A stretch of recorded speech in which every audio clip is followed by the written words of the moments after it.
جی بسم اللہ الرحمن الرحیم۔ السلام علیکم ناظرین، آپ کا میزبان احسان چاند ایک نئی ویڈیو کے ساتھ آپ کی خدمت میں حاضر ہے۔ ناظرین اکرام، گلگت بلتستان کے الیکشن میں مسلم لیگ نواز شریف کا مریم نواز کا جو بیانیہ تھا نا، وہ تو گلگت کے پہاڑوں میں دفن ہو کے رہ گیا۔ وہاں پہ ان کی اکثریت تھی، بلکہ یوں کہیں کہ سابقہ وہاں پہ ان کی حکمرانی تھی۔ یہ جو 5 سالہ ٹینور ابھی گزرا ہے، وہاں پہ حکمرانی پی ایم ایل این کی تھی، انہی کا وہاں پہ وزیر اعلیٰ تھا۔ لیکن ناظرین اکرام، اب جو فوج مخالف نواز شریف کا بیانیہ تھا، اس بیانیے کو گلگت بلتستان کے باشعور لوگوں نے نہ صرف ریجیکٹ کیا، بلکہ ان پہاڑوں کے نیچے دفن کر دیا۔ وہاں پہ ان کو پچھلے الیکشن میں 15 سیٹیں ملی تھی، اور اب کی بار صرف 2 سیٹیں مل سکی ہیں مسلم لیگ نواز کو۔ تو اس سے ظاہر ہوتا ہے کہ ان کا یہ جو منجر بیچ رہے تھے، یہ جو فوج مخالف بیانیہ لے کے چل رہے تھے، تو اس بیانیہ نے ان کو شکست دی، اور یہ بیانیہ کہیں بھی قابل قبول نہیں ہوگا۔ اب پنجاب میں دیکھ لیں، لوگ نہیں قبول کریں گے، سندھ میں، بلوچستان میں، ایون کشمیر میں کہیں بھی یہ بیانیہ کبھی بھی نہیں بکے گا، کیونکہ لوگ پاکستان آرمی سے لو کرتے ہیں، پیار کرتے ہیں، ان کے ساتھ جڑے ہوئے ہیں، تو ان کے خلاف تو لوگ بات سن ہی نہیں سکتے۔ تو ناظرین اکرام، آج ایک تو میں آپ کو پہلے تو رزلٹ بتاتا ہوں۔ اب تک کی جو انفارمیشن ہے، جو رزلٹ پہنچ چکے ہیں، موصول ہو چکے ہیں، ان میں پاکستان تحریک انصاف پہلے نمبر پر ہے، 9 سیٹیں وہ جیت چکی ہے۔ اس کے بعد دوسرے نمبر پہ آزاد امیدوار ہے، اور اس کے بعد تیسرے نمبر پہ پاکستان پیپلز پارٹی ہے، 4 نشستیں وہاں پہ لی ہیں انہوں نے، اور پھر 2 نشستیں پی ایم ایل این نے لی ہیں۔ ناظرین اکرام، اب دیکھیں، حیران کن بات یہ بھی ہے کہ امیدوار جو آزاد ہے وہ 7 کامیاب ہو چکے ہیں۔ اچھا، پہلے میں یہ بتاتا ہوں کہ 7 امیدوار کیوں اتنے کامیاب ہوئے، وجہ کیا ہے۔ دیکھیں، وہاں پہ نظریاتی جو لوگ تھے، جو ینگ لوگ تھے، جو پارٹی کے لیے دن رات ورک کر رہے تھے، تو میرٹ پہ ان لوگوں کو سیٹیں دی گئی، ان کو ٹکٹیں ملی۔ تو وہاں پہ جو وڈیرے تھے، جو پیسے والے تھے، ان کو جو پی ٹی آئی کے پہلے لوگ تھے، ان کو نہیں دی، تو وہ آزاد کھڑے ہو گئے۔ تو وہ آزاد، اس وجہ سے وہاں پہ آزاد اکثریت لوگ، یہ تھے پی ٹی آئی کی ان میں اکثریت، تو یہ کھڑے ہو کے وہ جیت گئے۔ تو اب پہلے نمبر پہ وہاں پی ٹی آئی ہے، تو 7 آزاد مل کے ظاہری بات ہے ان کی حکومت بنے گی۔ اور ساتھ آپ کو پتہ ہے جہانگیر ترین کا طیارہ بھی لینڈ کر چکا ہے، تو اس کے اوپر کیسز تو ہیں، تو اب دیکھتے ہیں وہاں کیا صورتحال بنتی ہے۔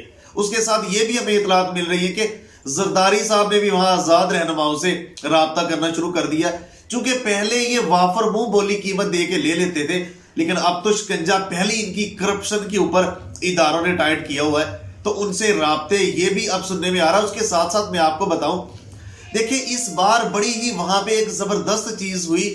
میں آپ کو بتاتا ہوں کہ جو مسلم لیگ نواز کا، جو نواز شریف کا، مریم نواز کا تھا کہ فوج کو الیکشن میں انوالو نہیں کرنا، فوج الیکشن کے اندر نہ آئے، نہ ہی پولنگ بوتھ کے اندر، نہ ہی وہاں سیکیورٹی کے لیے فوج نہ آئے، تو ناظرین اکرام، ان کی بات مان لی گئی تھی۔ اس الیکشن میں فوج کا کوئی رول نہیں تھا، الیکشن کمیشن نے اس کو ڈیل کیا تھا، اس کے بندے تھے، فوج کے بندے نہ ہی پولنگ بوتھ کے اندر تھے، کمروں میں بھی نہیں تھے، باہر بھی نہیں تھے، کہیں بھی آرمی کے بندے نہیں تھے۔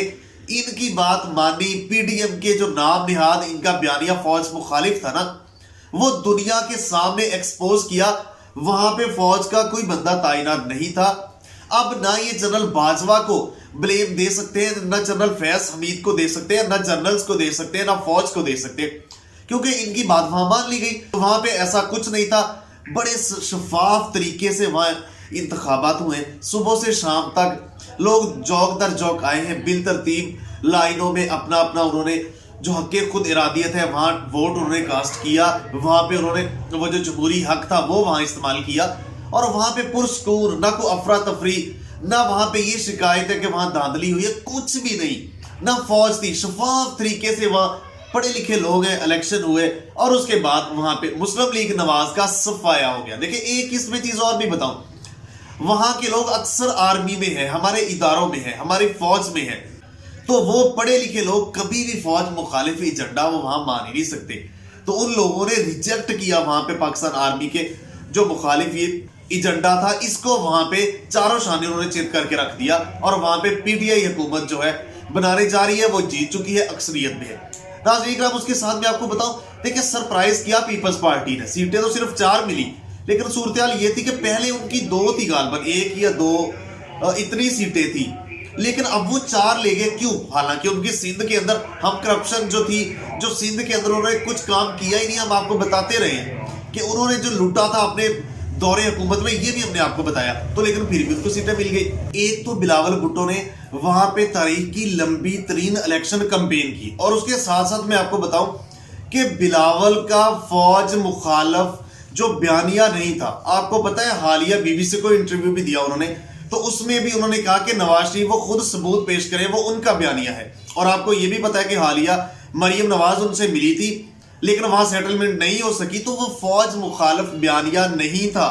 اس وجہ سے حالانکہ پاپولر نہیں ہے، کام اتنا نہیں کر سکے، ڈیلیور نہیں کر سکے، نہ ہی سندھ کو انہوں نے کو پیرس بنا دیا، آپ کے سامنے ہی ہے.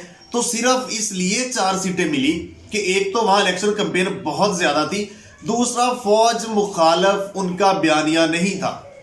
اب ان کو پی ڈی ایم والوں کو نام نہاد اور خاص کر مسلم لیگ نواز والوں کو سمجھ آ جانا چاہیے کہ فوج مخالف جو ان کا منجر اور بیانیہ ہے نا، یہ نہ ہی یہاں بکے گا، نہ کہیں اور ملک کے کسی کونے میں بھی یہ نہیں بکے گا. آپ کے سامنے آ گیا. ناظرین اکرام، ہم خود بھی حیران ہوتے تھے کہ وہاں اتنے جلسے، بڑے جلسے کیسے ہو رہے ہیں. آپ اگر بلاول کے دیکھیں تو بڑے جلسے تھے، تگڑے جلسے تھے. آپ اگر مریم نواز کے دیکھیں تو تگڑے جلسے وہاں ہو رہے تھے، اور لوگ تجزیہ کچھ تو کر رہے تھے. چونکہ وہاں حکومت ہے مسلم لیگ نواز کی، ان کے جلسے بڑے ہو رہے ہیں تو وہ اکثریت سیٹیں. لیکن میں ان کو کہتا تھا کہ ایسا کبھی بھی نہیں ہو سکتا، وہ اس لیے صرف ان کے بیانیے کی وجہ سے.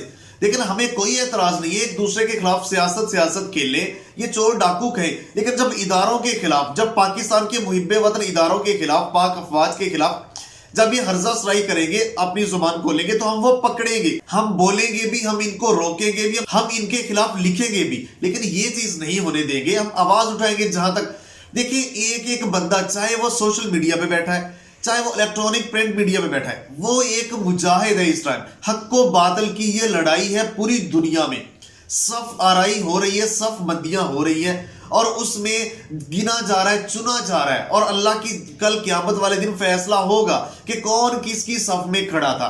اور آپ کو آنے والے دنوں میں بڑی انفارمیٹیو ویڈیوز، ایک میں سیریل شروع کرنے لگا ہوں ان سیاسی پروگراموں کے ساتھ، ان کرنٹ افیئرز کے ساتھ، وہ معلوماتی انٹرنیشنل حوالے سے میں آپ کو ساتھ ساتھ شیئر کروں گا، بتاؤں گا. ناظرین اکرام، یہ مکمل سیناریو. اور آپ کو میں بتاؤں کہ وہاں کے ایک میں دیکھنا جو جلسوں کی بات ہو رہی تھی کہ وہاں اتنے بڑے بڑے جلسے کیسے ہو گئے. دیکھیں صورتحال یہ ہے کہ وہ بہت ایک دور دراز علاقہ ہے گلگت بلتستان کے. جو اگر اندر آپ جائیں نا، جو لوگ سیاح وہاں پہ جاتے ہیں یا جو لوگ شکار وغیرہ کرنے کے لیے جاتے ہیں، تو ان لوگوں کو پتا ہے کہ وہاں پہ نہ تو ٹیلی ویژن ہے، نہ انٹرنیٹ ہے، نہ وہاں پہ موبائل کے سگنل چلتے ہیں. وہاں پہ بہت ساری زبانیں ہیں، ایک پہاڑ کی دوسری طرف الگ لوگوں کی زبانیں، لوگ مل نہیں سکتے کیونکہ ذرائع مواصلات نہیں ہے. پہاڑوں کے اوپر بیٹھے اتنی جلدی نہ وہ مل سکتے ہیں.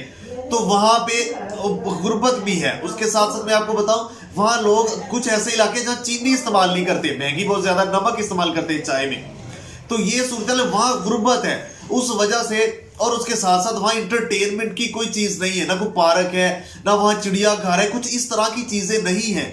وہاں بڑے بڑے شہر نہیں ہیں، وہاں وہ ایسا نہیں ہو سکتا. تو کوئی میلے، کوئی اس طرح کے جلسے نہیں. تو جب ان کو پتا چلتا ہے ایک لیڈر آیا ہے، اور اس کے ساتھ ساتھ ان کو یہ بھی پتا ہوتا ہے کہ وہاں پہ کھانے کو بھی کچھ مل سکتا ہے اور بھی کچھ چیز پیسے وغیرہ مل سکتے ہیں، تو وہ دور دراز علاقوں کے میلے کو سمجھتے ہوئے انجوائے کرنے کے لیے، دیکھنے کے لیے وہاں وہ اکٹھے ہوتے ہیں چوک در چوک. شاید کوئی فائدہ مل جائے، کھانا مل جائے. اس لیے یہ بھی وجوہات تھی ایک بڑے جلسوں کی. تو یہ سارا سیناریو. لیکن سب سے جو آج کی ویڈیو کا جو لبے لباب اور جو آپ کے سامنے میں رزلٹ دینے جا رہا ہوں کہ فوج مخالف بیانیہ جس بھی شخصیت کا، جس بھی پارٹی کا، جس بھی ادارے، کوئی بھی کو گروہ اٹھ کے فوج کے مخالف جو اس کا بیانیہ ہوگا، وہ پاکستان میں نہیں بکے گا. پاکستانی عوام فوج سے دل و جان سے پیار کرتی ہے اور یہ کرتے رہیں گے.